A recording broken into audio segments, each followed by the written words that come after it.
Okay. आज पुनः हम लोग आज सेम टॉपिक पर हैं, फिजिकल वर्ड एंड मेजरमेंट, जो कि फिजिक्स 11th का है। इसके पहले मैंने आपको कई सारे डायमेंशंस बताए थे कि डायमेंशंस क्या है, डायमेंशनल फार्मूला क्या है, और वर्क वगैरह, एनर्जी, पावर, ये सभी मैंने आपको डायमेंशंस बता दिए थे। कई सारे हैं, समय समय पर हम आपको बताते रहेंगे। ओके, यहाँ पर कुछ हम आपको लिमिटेशंस बता रहे हैं। Limitations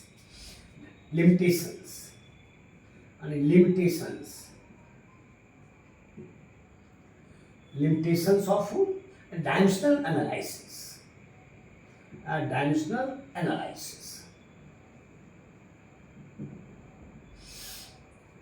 limitations of dimensional analysis.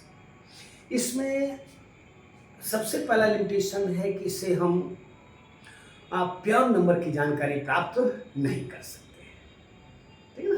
अगर प्योर नंबर हम चाहेंगे तो इसे प्राप्त नहीं कर सकते हैं। तो सबसे पहला इसका ये लिमिटेशन है कि डायमेंशनल एनालिसिस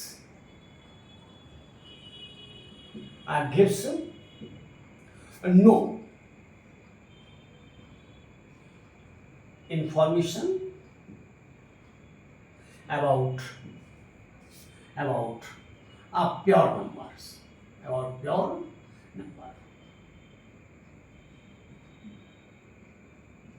यानी प्योर नंबर्स के बारे में जानकारी नहीं देते हैं, ठीक है ना। प्योर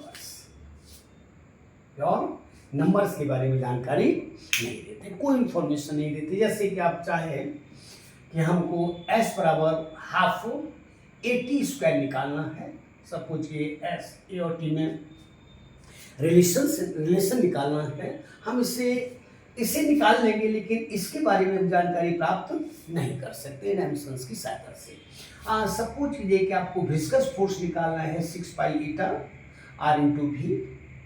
अब ये सब काम कर लेंगे, लेकिन हम 6 पाई को प्राप्त नहीं कर पाएंगे, 6 पाई को प्राप्त नहीं कर सकते क्योंकि कांस्टेंट है। अगर हम टाइम पीरियड की बात करते हैं, t बराबर 2 पाई अंडर रूट LYG, जो कि आपके एनसीईआरटी में है। LYG ये टाइम पीरियड है पेंडुलम का। हम ये सारा का सारा काम कर सकते हैं, लेकिन हम आपसे कहें कि हम यहाँ पर हाफ की वैल्यू निकालना चाहें, संभव नहीं है, या 6 पाई निकालना चाहें, संभव नहीं है, या हम 2 पाई निकालना चाहें, संभव नहीं है। हम s equal to some constant into AT² निकाल लेंगे, f equal to some constant to eta into r भी निकाल लेंगे, हम some constant t equal to some constant to under root LYG निकाल लेंगे, लेकिन हम कांस्टेंट को नहीं निकाल पाएंगे। किसी फॉर्मूला में हम कांस्टेंट को नहीं निकाल पाएंगे, ठीक है ना। तो डायमेंशनल एनालिसिस नहीं बताती है किसके बारे में, प्योर नंबर्स के बारे में, ठीक है ना। सेकंड अगर हम लिमिटेशन की बात करते हैं तो ये है कि dimensional analysis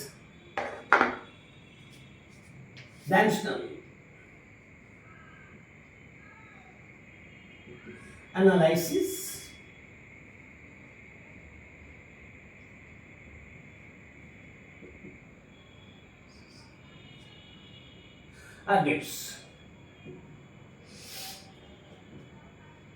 no information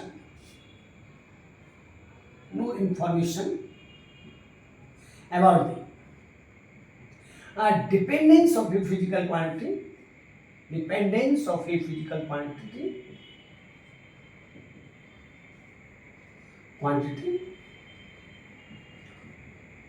on T ratios and trigonometrical ratios,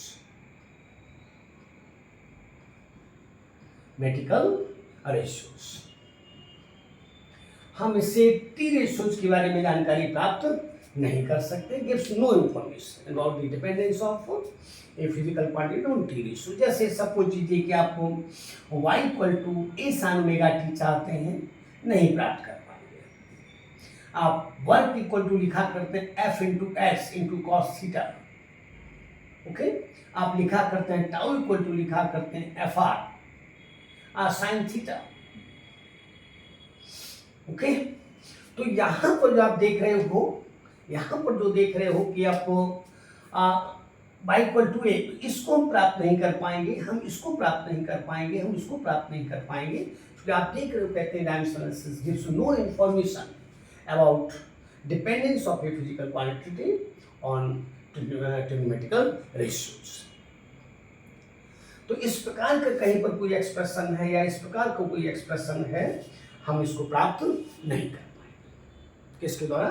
dimensions के द्वारा। हम यहाँ तक W equal to F S देख लेंगे, हम tau equal to F R देख लेंगे, लेकिन हम इसको प्राप्त नहीं कर पाएंगे। ठीक है ना? तो dimensional analysis gives no information about dependence of a physical quantity on trigonometrical ratios. Okay, इसी तरह की अगर हम बातचीत करते हैं जो टी रेशियोज है, टी रेशियोज ये डायमेंशनल है, सारी किस्म की रेशियो है आणि T ratios are T ratios, trigonometrical ratios.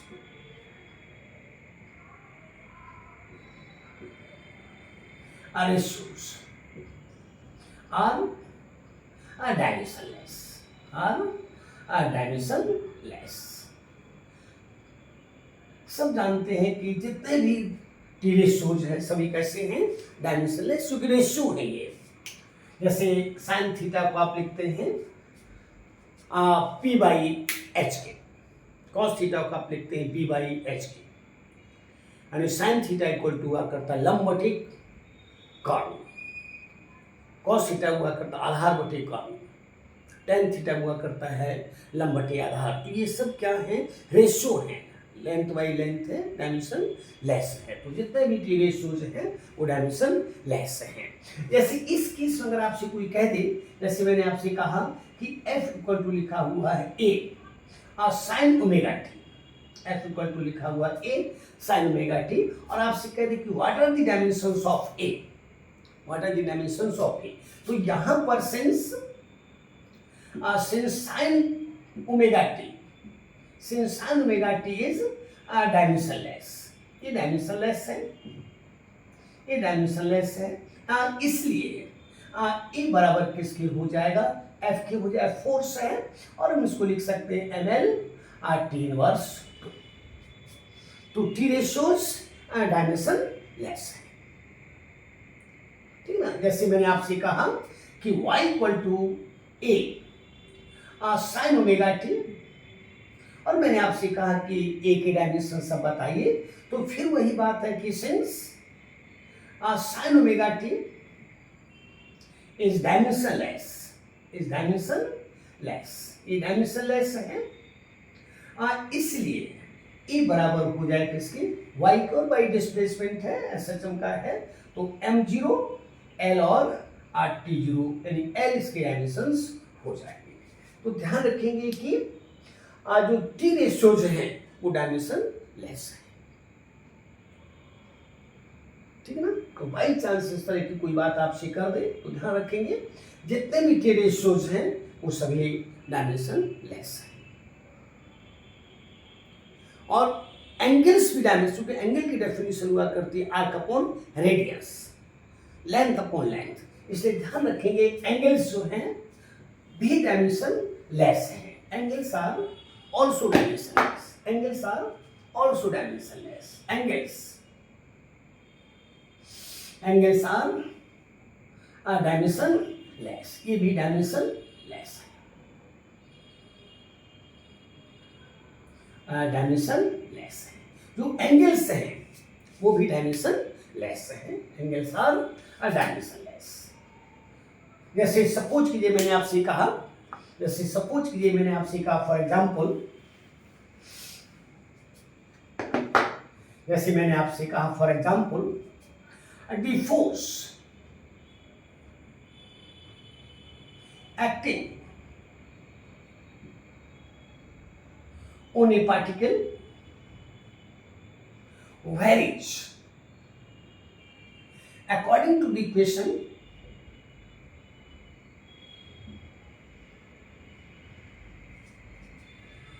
The force acting on a particle varies with x, ऐसे कर देते हैं, with x according to the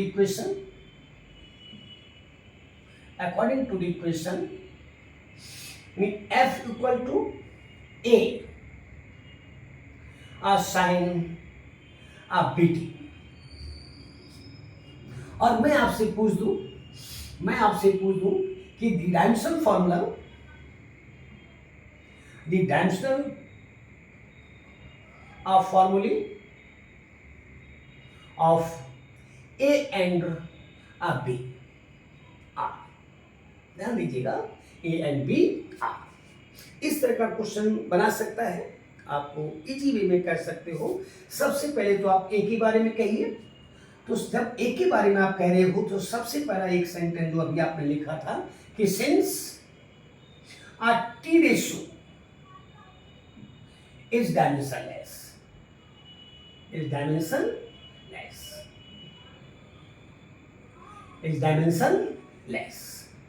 अगर टी रेशियो डायमेंशनलेस है इसलिए E बराबर हो जाए F के, और F बराबर आप जानते हैं फोर्स ml RT इनवर्स 2। तो आप देख रहे हो कि पूरे साइन B2 को आपने डायमेंशनलेस कह दिया, तो F किसके बराबर हो जाएगा? आप फोर्स के बराबर हो जाएगा, F फोर्स के बराबर हो जाएगा, कुछ नहीं रहा F। और इसके बाद आपको कहना है BT, ये एंगल है, इसको आप एंगल कह रहे हो। तो यहां पर फिर वही पुरानी बात है कि सिंस एंगल इज डायमेंशनलेस, इसलिए VT इक्वल टू हो जाएगा 1, और यहां से कह सकते हो B इक्वल टू हो जाएगा 1/T, और इसको कह सकते हो T का इनवर्स, यानी M0 L0 T का इनवर्स। तो कहने का मतलब है कि आसानी से देख सकते हो, जैसे यहां पर आपने x कहा और यहां पर मैंने t लिख दिया है, लेकिन अब अगर हमने यहां पर इसको x ही कर दे, t कर दे विथ t, तो ये हो जाएगा। ओके, कुछ नहीं रहा। अगर मैंने आपसे कहा कि विथ t, क्योंकि x था, इसको मैंने कहा कि विथ t, तो ये हो जाएगा। अगर यहां कहते विथ x, तो इसको हम x कर देते, और एकदम आइडेंटिकल हो गया। फिर यहां पर bx बराबर होगी किसके? 1, तो b बराबर हो जाएगा 1/x, और जो कि इक्वल टू हो जाएगा L का इनवर्स हो जाएगा। दोनों बातें हो गई। अगर t कहते हैं तो t इनवर्स हो जाएगा, और अगर x कहते हैं तो x का इनवर्स हो जाएगा। तो फिर एक बार कहो कि सारे के सारे एंगल्स और t रेशियोज क्या है? डायमेंशनलेस है। सभी t रेशियोज डायमेंशनलेस है। ओके, इसके बाद अगर हम बातचीत करते हैं कि डायमेंशनलेसिस नहीं बताता है किसके बारे में? Dependence of a physical quantity on logarithm या एक्सपोनेंशियल नहीं बताता है, ठीक है ना, क्योंकि ये भी नंबर्स है। डायमेंशनलेसिस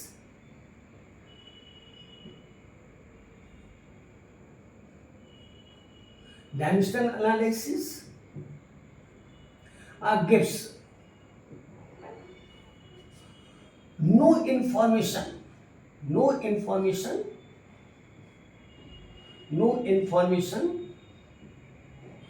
about the dependence of a physical quantity on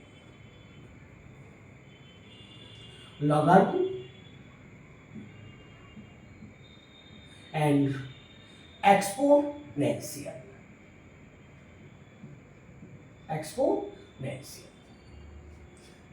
तो ध्यान ये भी रखना कि ये भी नंबर्स हैं, जो मैथमेटिक्स से विद्यार्थी पढ़ा करते हैं, ये लॉग और एक्सपोनेंशियल सभी नंबर्स हैं, ये सब नंबर्स हैं। ये स्वयं में क्या है, तो डायमेंशन लेस है, ये स्वयं में डायमेंशन लेस है। जैसे सपोज कीजिए कि मैं आपसे कहूं कि हमको प्राप्त करना है n equal to n naught e to the power minus lambda into t, या मैंने आपसे कहा कि मैं प्राप्त करना चाहता हूँ theta equal to theta naught e की power minus k into t, k into t. मैंने आपसे कहा कि मैं प्राप्त करना चाहता हूँ i equal to i naught e की power minus t by L C. तो इस प्रकार के इक्वेशंस हम प्राप्त नहीं कर सकते, या हम आइसोथर्मल प्रोसेस में वर्क निकालना चाहें, W इक्वल टू होता है nRT log E बेस पर V2 बाई V1। हम इसको चाहे निकालना तो निकाल नहीं सकते हैं।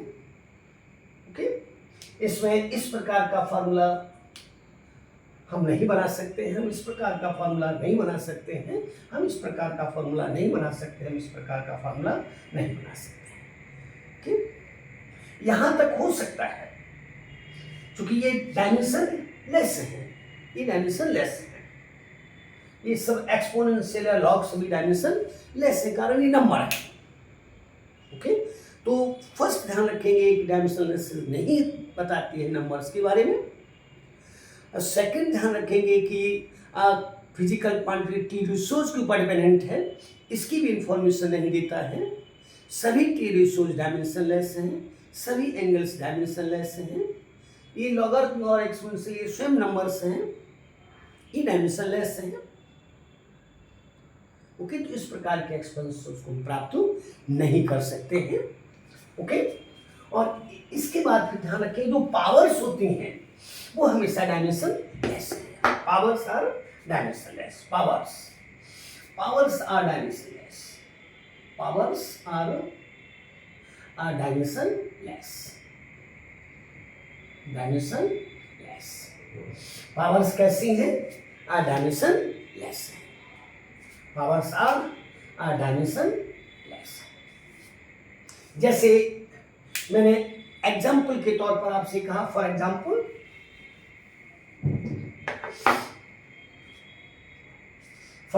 मैंने आपसे कहा for example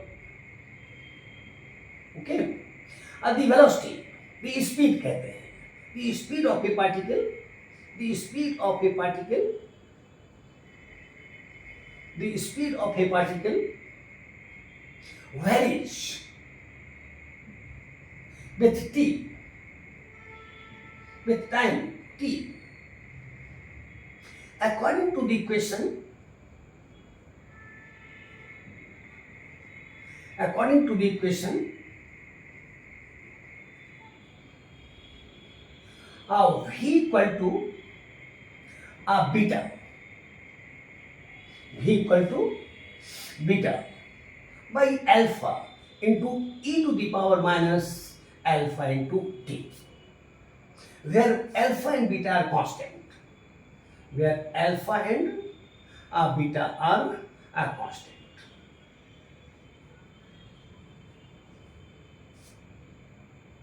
Find the dimensions of the dimensional formula of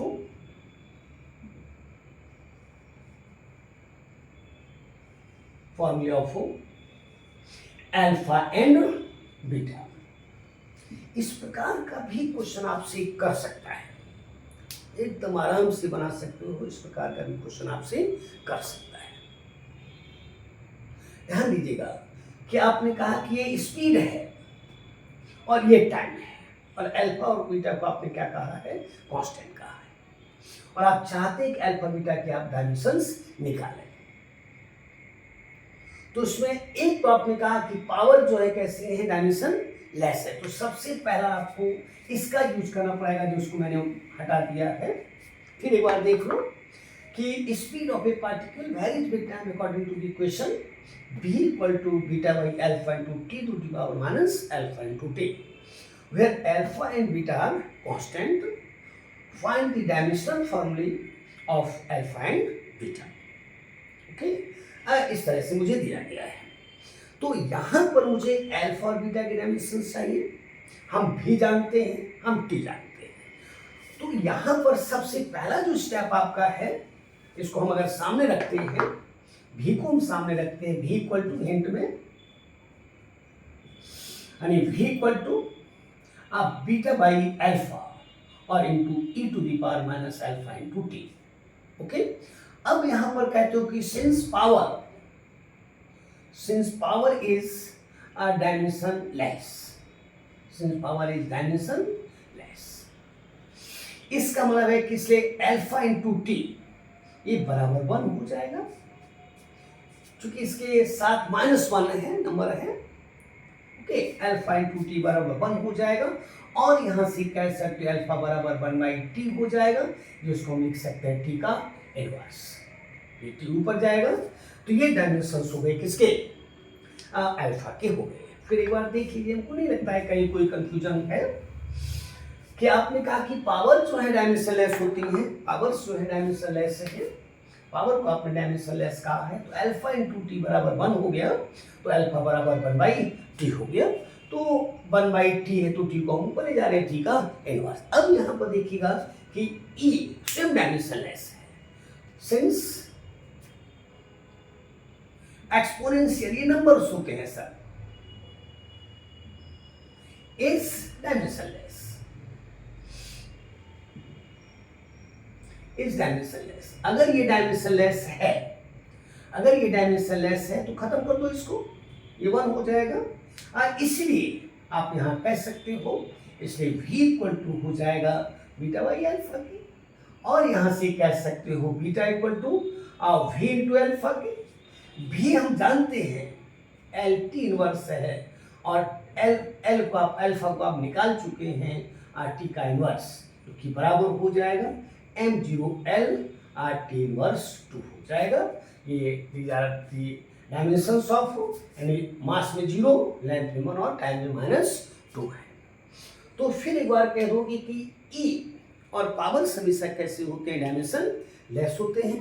तो इसका आपने सहारा लिया, पहले तो पावर्स का सहारा लिया, तो अल्फा टी इसके साथ -1 है, वो भी डायमेंशन लेस नंबर है, तो अल्फा इंटू टी बराबर 1, तो अल्फा बराबर हो जाएगा 1/t हो जाएगा, 1/t, और टी टाइम है तो ऊपर जाएगा, तो टी का इनवर्स हो जाएगा। कोई आपसे पूछे कि इसके डायमेंशंस क्या होंगे, तो आसानी से आप लिख सकते हैं m0 L0 टी का इनवर्स। ओके, इसके बाद आपने कहा कि एक्सपोनेंशियल जो लॉग का एंटी है, तो एक्सपोनेंशियल डायमेंशन लेस है, तो v इक्वल टू हो जाएगा, ये खत्म हो जाएगा, v equal to beta by alpha, और बीटा इक्वल टू हो जाएगा v इंटू अल्फा। v हम जानते हैं, v हम जानते हैं, आसानी से हम निकाल सकते हैं। ओके, तो यहाँ पर भी कहीं कोई कंफ्यूजन आपको नहीं है। इसके बाद एक है कि अगर कोई फॉर्मूला, अगर कोई प्रोपोर्शनलिटी कांस्टेंट डायमेंशंस रखता है, if a proportionality constant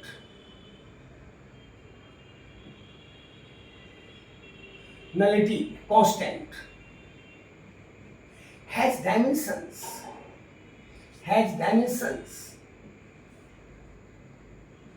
then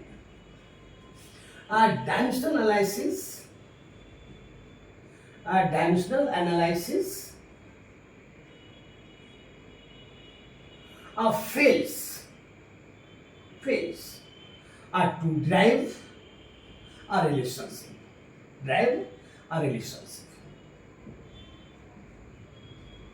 okay, जैसे कि f इक्वल टू हुआ करता है g इंटू m1 m2/r²। हम इस प्रकार के एक्सप्रेशन को प्राप्त नहीं कर सकते हैं। f इक्वल टू हुआ करता है μ0/4π m1 इंटू m2/r²। इस प्रकार की भी एक्सप्रेशन को प्राप्त नहीं कर सकते हैं। या f इक्वल टू हुआ करता है 1/4πε0 इंटू q1 q2/r²। इस प्रकार के एक्सप्रेशन को प्राप्त नहीं कर सकते हैं। इसका कारण है कि इस g के पास भी डायमेंशंस हैं, इस μ0 के पास भी डायमेंशंस हैं, और इस एप्सिलॉन नॉट के पास भी क्या है, डायमेंशंस है। और आप कह चुके हो कि अगर फंक्शन कांस्टेंट डायमेंशन रखता है, जैसे न्यूटन्स लॉ में आप कहा करते हो, न्यूटन्स लॉ ऑफ ग्रेविटेशन में एफ सीधा समानुपाती हुआ करता है किसके, m1 m2 by are square. तो यहाँ पर फंक्शन कांस्टेंट आ जाएगा कौन, g आ जाएगा। ओके, इसी तरह से आप कहते हो कि अगर हमारा एक्सप्रेशन या इक्वेशन नॉन मोनोमियल है, नॉन मोनोमियल है, if a relation between different physical quantities, different physical quantities, different physical quantities is a non-monomial, non-monomial, non-monomial का मतलब एकल पद और इसमें है बहुपद, then dimensional analysis fails to derive a relationship, to derive a relationship। जैसे s equal to ut minus half a t square, ये नॉन मोनोमियल है, हम इसे प्राप्त नहीं, लेकिन अगर s बराबर मैंने आपसे कहा कि ut प्राप्त कीजिए या s equal to some constant to a t square प्राप्त कीजिए, तो ये मोनोमियल हो गया, ये मोनोमियल हो गया। ऐसे एक्सप्रेशंस को हम प्राप्त कर सकते हैं। तो फिर एक बार कहेंगे कि अगर नॉन मोनोमियल है, यानी दो से एक से ज्यादा टर्म है, तो हम इस एक्सप्रेशन को प्राप्त नहीं कर सकते हैं। Then dimensional analysis fails to derive relationship, ठीक ना। और इसके बाद एक सेंटेंस और कह दो, ठीक ना, if a physical quantity, if a physical quantity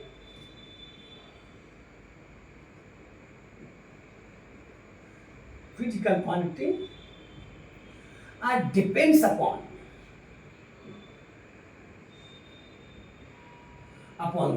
the more than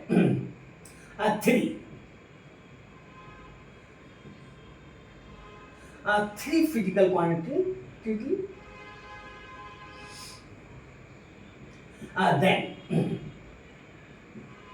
dimensional analysis fails to derive a relationship।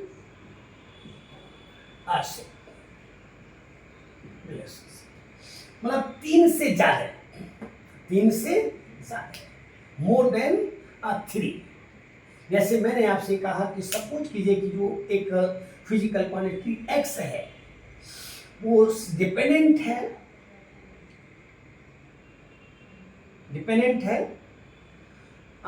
एक फिजिकल क्वांटिटी कोई हो गई y की पावर 1, एक फिजिकल क्वांटिटी कोई हो गई p की पावर b, एक फिजिकल कोई क्वांटिटी हो गई t टाउ की पावर c, एक फिजिकल क्वांटिटी हो गई v की पावर d।